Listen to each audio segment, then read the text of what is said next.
Sir, mainit po ang usapan sa West Philippine Sea, pero mas nakakainit ng ulo ang ibang politiko natin.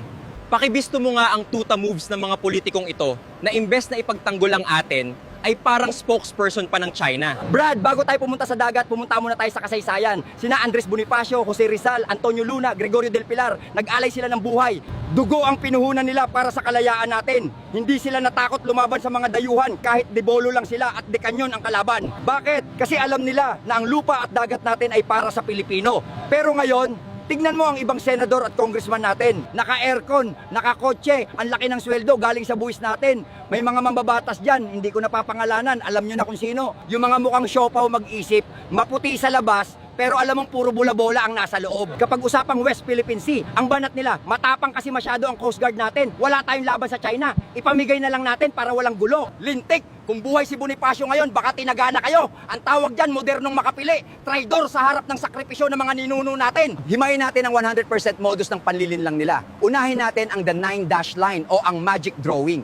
Brad, alam mo ba kung ano yan? Isang araw, may gumising sa China, kumuha ng ballpen at mapa, tapos nag-drawing ng guhit. Sabi nila, lahat ng nasa loob ng guhit na to, amin na. Walang basehan sa batas, walang basehan sa kasaysayan. Drawing lang yan sa historical imagination nila. Isipin mo, tol, pumunta ako sa tapat ng bahay mo. Gumuhit ako ng bilog sa lupa na sakop ang gate mo, garahe mo, at kusina mo. Tapos sasabihin ko, amin na to kasi ginuhitan ko. Papayag ka ba? Hindi, tatawag ka ng pulis. Pero ang mas malupit pa dyan, Brad, hindi lang nila ginuhitan, inagawang ka pa. Isipin mo, kumakain ka sa sarili mong bakuran. Biglang pumasok ang kapitbahay mong dambuhala. Inagaw ang plato mo, tinulak ka at sinabing akin to. Siyempre matatakot ka pero lalaban ka para sa pagkain ng pamilya mo. Pero eto ang masakit, yung kasama mo sa bahay, yung dapat kakampi mo na politiko, imbes na kumuha ng itak para tulungan ka, ang sasabihin pa sa'yo, hayaan mo na, malaki katawan yan eh. Ibigay mo na pati kanin mo para hindi tayo masaktan.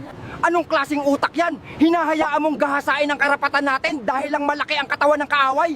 Eh, gago pala kayo eh.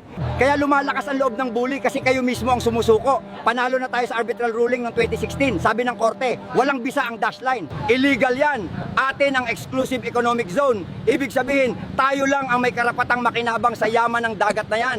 Tayo lang ang may karapatan sa isda, sa langis, sa gas. Pero bakit itong mga politiko natin parang abogado pa ng China na pilit binubuhay ang walang kwentang argumento ng dash line? Isunod natin ang the official map alibay. Ang galing magpaikot ng senador na yan. Sabi niya, i-give up na lang natin ang Kalayaan Island Group kasi wala naman daw tayong official map na nagsasabing atin yan. Hindi daw malinaw ang coordinates. Hoy, magbasa ka ng history. 1734 pa lang, may Murillo Velarde map na tayo. Nakalagay na dyan ang Los Bajos de Paragua o yung mga island sa Palawan. Atin na yan bago pa isilang ang lolo ng lolo mo. Eh ang China, kailan lang lumabas sa mapa nila ang Spratlys?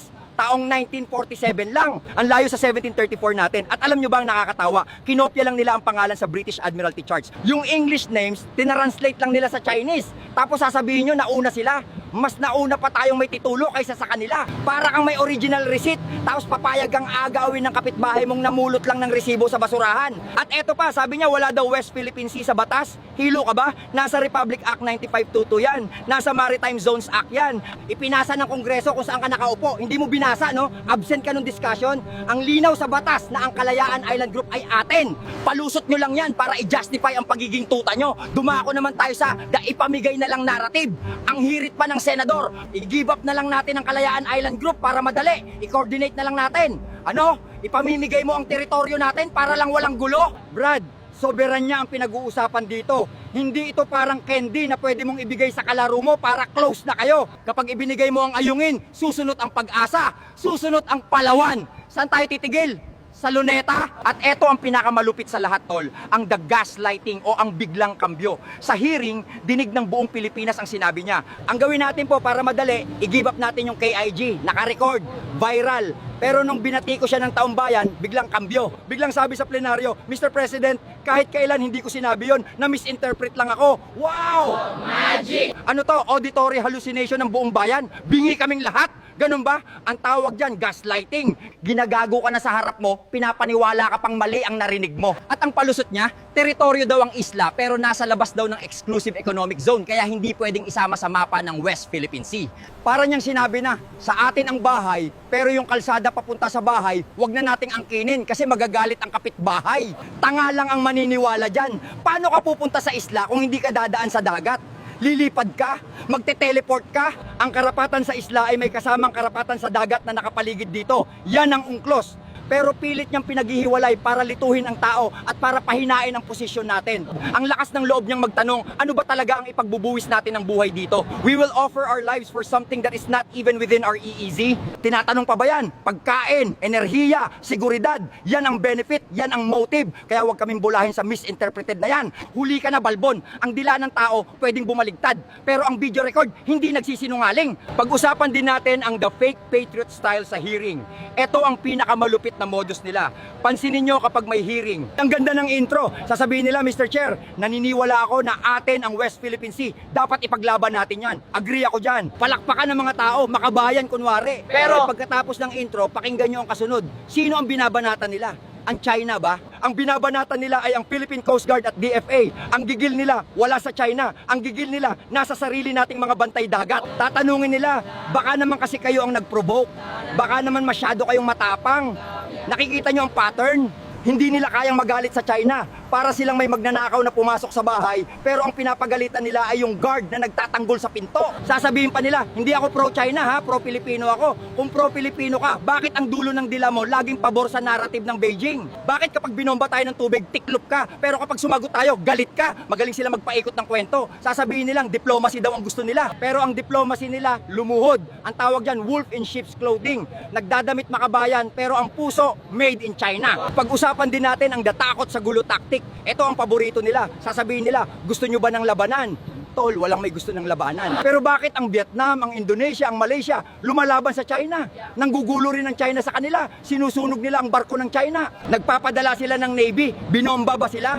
Hindi kasi alam ng China na kapag namomba sila, bagsak ang negosyo nila sa buong mundo. Takot din ng China sa totoong labanan. Pero itong mga politiko natin, ginagamit ang takot para duwagin ang Pilipino. Para tanggapin natin na wala tayong magagawa. Ito ay psychological warfare. At ang nagkakalat nito ay sarili nating mga mambabatas. Bakit nila ginagawa to? Simple lang, wala nang kulay-kulay dito. Walang dilaw, walang pula, walang berde, walang pink. Ang labanan dito, maka-Pilipinas o maka-China. At sa inaasal nila, hindi na to hinala. Klaro pa sa sikat ng araw, ang katapatan nila ay wala sa watawat, nasa bulsa. Para sa kanila, ang Pilipinas ay hindi inang bayan. Para sa kanila, ang Pilipinas ay isang tindahan na pwede nilang ibenta ng pira-piraso sa kung sino ang may pinakamalaking offer. Kaya may suggestion ako, tol. Total, sabi ng senador na yon, i-give up na lang natin ang Kalayaan Island Group para madali. Aba, may mas magandang idea ako. Imbis na i-give up natin ang mga island na mayaman sa langis at isda na para sa pamilyang Pilipino, bakit hindi na lang yung mga politikong ito ang i-give up natin? Bakit hindi na lang sila ang isuko natin? Sila ang iwaksi natin sa pwesto sa susunod na eleksyon. Total, mas gusto naman nilang magsilbi sa dayuhan kaysa sa bayan, di ba? Doon na lang sila. At ito ang tandaan nyo, tol. Huwag nating sayangin ang sakripisyo ng ating mga bayani na inalay ang buhay para sa Pilipinas. Sina Rizal, sina Bonifacio at marami pang iba, nag-alay sila ng buhay para magkaroon tayo ng sariling lupa, sariling dagat at sariling dangal. Kung isusuko lang natin ito dahil sa takot o dahil sa pera, para na rin nating dinuraan ang libingan nila. Para na rin nating sinabing walang kwenta ang pag-aalay nila ng buhay. Dapat ipaglaban natin ang atin kahit anong mangyari. Dahil ang tunay na Pilipino, hindi sumusuko sa bully. Ang tunay na Pilipino, lumalaban para sa kinabukasan. Kaya sa mga senador at congressman na yan, alam namin ang amoy nyo. Amoy yuan, amoy traidor. Kaya kung tatanungin mo ako kung ano ang dapat gawin sa mga politikong ito, na mas mahal pa ang dashline ng iba kaysa sa coastline ng Pilipinas, simple lang, tol. Sila ay mga politikong walang silbi. Dapat ibasura sa eleksyon, mga traidor sa sariling bayan.